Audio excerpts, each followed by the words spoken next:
또 하나 맞붙고 있는 게 바로 추가 TV 토론이죠.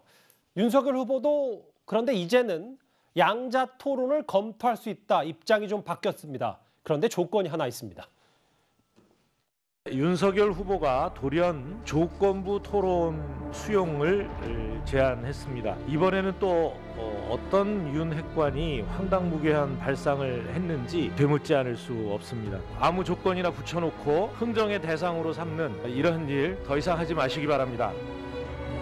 윤석열 후보에게 하고 싶은 말 있으면 한마디 듣고 싶습니다. 우리 윤 후보님한테 드리고 싶은 말씀은 꽤 많은데 제발 좀 자주 만납시다. 하실 말씀이 있으면 저한테 있는데 해주세요. 저도 반박 좀 하게. 이것도 윤 핵관이 한 얘기라고 봐야 되나요? 저는 이게 윤 후보나 윤 후보의 선대위의 공식 입장이 아닐 거라고 저는 믿습니다. 이재명 후보가 윤 핵관 얘기를 했어요. 이현정 의원님. 네. 토론을 하자 대신 딱 주제를 대장동에 국한하자. 이 토론 얘기를 어떻게 좀 받아들이십니까? 그러니까 토론이라고 하는 게 보면 먼저 요청하고 하자고 하는 사람, 이제 그 프레임에 이제 들어가면 응하지 않는 사람이 뭔가 문제가 있구나 이런 이제 프레임이 생기거든요. 예. 그러니까 토론을 막연히 안 할 수는 없습니다. 근데 우리가 월드컵 결승전을 한 번 하잖아요. 근데 이게 월드컵 결승전을 한 10번 하자고 할 수는 없는 거거든요. 그렇지만 결국 토론이라는 거를 거부할 경우에는 국민들 이미지상 이거 뭔가 자신이 없어 그런 거 아닌가 이제 이미지가 될 수 있기 때문에 예. 저는 그러니까 윤석열 후보가 처음부터 토론을 안 한다 이거보다는 특정한 주제를 선정해서 국민적 관심이 있는 그것도 사실은 대장동 의혹 이런 것보다는 자 부동산 문제에 대해서 하자. 아하. 이렇게 오히려 치고 나갔으면 더 설득력 있지 않았을까? 예. 왜냐 부동산 문제, 대장동 문제가 다 들어가거든요. 예. 그렇다면 그거에 대해서 이재명 후보 측에서 반대할 리는 없지 않습니까? 근데 만약에 그 토론을 할 때 대장동 문제를 주로 하면 되는 거예요.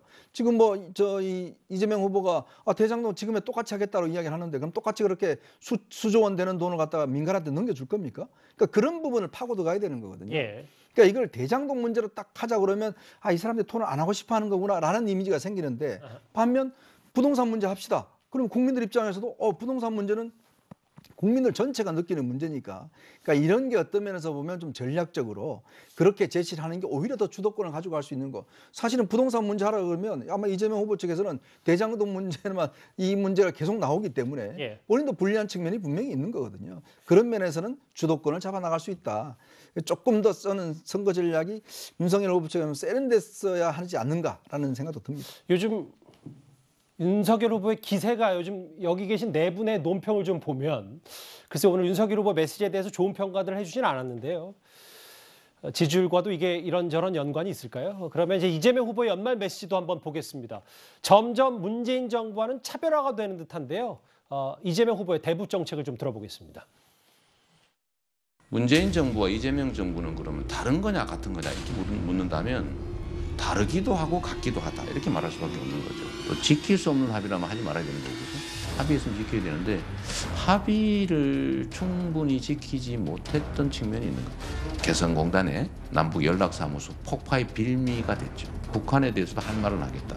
굴욕적이라는 비난을 받지 않도록 좀 단단하게 하겠다. 그런 거죠. 전 세계에서 이 독립주권 국가가 군사작전권을 다른 나라에 맡기고 있는 예가 없지 않습니까? 그냥 한수하면 되지 무슨 조건을 붙여가지고 무슨 능력이 검증되면 하겠다. 그러나 합의했으니 그 절차를 지키도록 노력해야 되겠죠.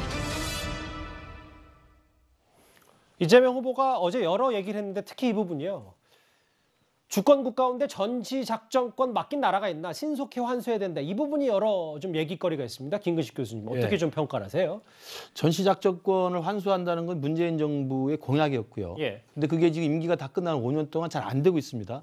그만큼 현실이 녹록지 않다는 거예요. 한미 국방당국이 합의했지만 전시작전권을 환수해야 된다는 그런 감정 섞인 발언을 아까 그게 대표적인 거죠.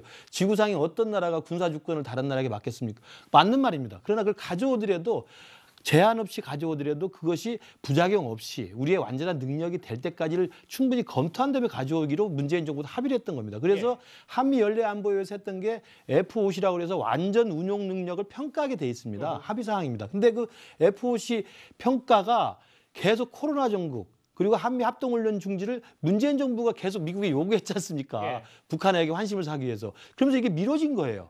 그래서 한미 당국이 합의했던 완전 운용력 평가가 미뤄지면서 지금 전시작전권 환수가 미뤄진 겁니다. 예. 그 이야기를 하지 않고 어느 나라가 전작권을 다른 나라에 맡기겠습니까? 당장 환수하면 된다. 저런 게 제가 볼 때는 굉장히 위험한 발언이라고 생각합니다. 아하. 만약에 내년에 대통령이 되도록 저런 식의 접근을 해버리면 한미연합작전권을 우리가 가져왔을 때 안보에 구멍이 없고 북한의 위협에 우리가 효과적으로 신속히 대처하고 예. 그다음에 한미 간의 미래 연합 전력을 또 새로 구성을 해야 되는데 미국과 어떻게 잘 할 수 있을지를 테스트를 해봐야 되거든요. 저는 그런 현실적 검토를 충분히 한 다음에 군사작전권이라는 그 주권의 문제를 이야기해야 한다고 생각합니다. 공부가 안 됐다는 말씀이신 것 같은데 이 전작권 얘기 좀 논란이 있습니다. 어떻게 들으셨어요? 그럼 일단은 저는 어제 저 현장에 있었기 때문에요. 예. 한국 신문 방송 편집인협회 주관 토론이었습니다. 예. 분야가 5분야 됐고 외교안보 분야를 시작할 때 좀 전에 질문을 했던 저 경향신문 논설 실장이 무슨 얘기를 했냐면 본인이 지금까지 여러 차례 대선 후보 토론을 해봤지만 이재명 후보처럼 막힘없이 긴장 없이 하는 후보는 처음 봤다. 예. 방송 보신 분 다 봤을 겁니다. 그러니까 예. 준비 안 됐다는 거는 뭐 전혀 다른 얘기고요.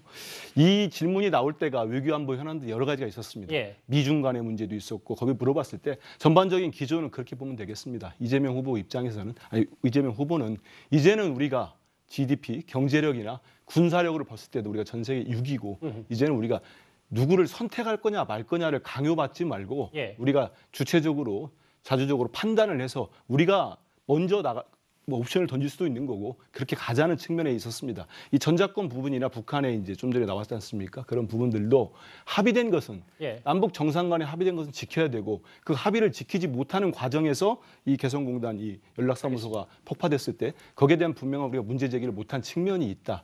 일전에 말씀드렸습니다마는 그 정치 차별화가 아닌 정책의 차별화는 당연히 대통령이 바뀌고 정권이 바뀌면은 당연한 거다 이렇게 생각합니다. 글쎄요, 차별화하다가 정말 안보가 어떻게 되는지 사실은 이제 주권국가, 자 나토를 보십시오. 나토가 그 많은 EU에 있는 그 관련국들이 나토라는 하나의 어떤 군사적 작전권을 넘겨가고 있습니다. 근데 나토에 있는 전술핵을 어떻게 사용하죠? 그거는 미국이 중심으로 돼서 나토 협의하에 사용하게 되어 있습니다. 대한민국 핵 무기가 있습니까?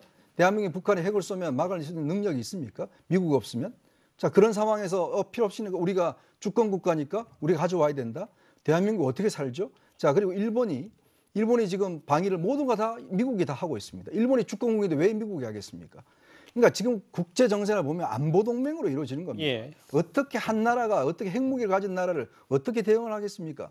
그렇기 때문에 우리가 한미 동맹이 결국은 중요한 거 아니겠습니까? 그것 아무런 없이 예년 노무현 대통령이 그랬어요. 미국의 바지 가랑이 자꾸 늘어진다. 그러다가 결국 미국 방문해서 다 바뀌어 버렸습니다. 그게 우리가 안보 현실을 느꼈기 때문에 바뀐 거거든요. 저는 똑같은 지금 오류를 범하고 있다. 그런 생각이 듭니다. 예. 짧게 한마디만 드리겠습니다. 왜냐하면 공약을 했으니까 예. 너무 흥분해가지고 공격하시는데 예. 저기에서도 토론을 보셨으면 이현정 의원도 다 충분히 했을 텐데 예. 분명히 이 후보는 한미동맹은 우리는 더욱더 발전시켜 나가야 되고 예. 중국의 문제는 뭐 경제적으로 훌륭한 파트너 아닙니까? 그 분야는 또 발전시켜 나가야 된다. 이게 분명했기 때문에 한미동맹을 마치 무시하는 것처럼 그건 저는 사실과 다릅니다. 근데 이제 맥락을 보면 취지는 이해가 되는데 또 신속히 전작권을 가져와야 된다라는 부분에 대해서는 또 논란의 여지가 있으니까요. 그 부분을 저희가 토론한 겁니다. 알겠습니다.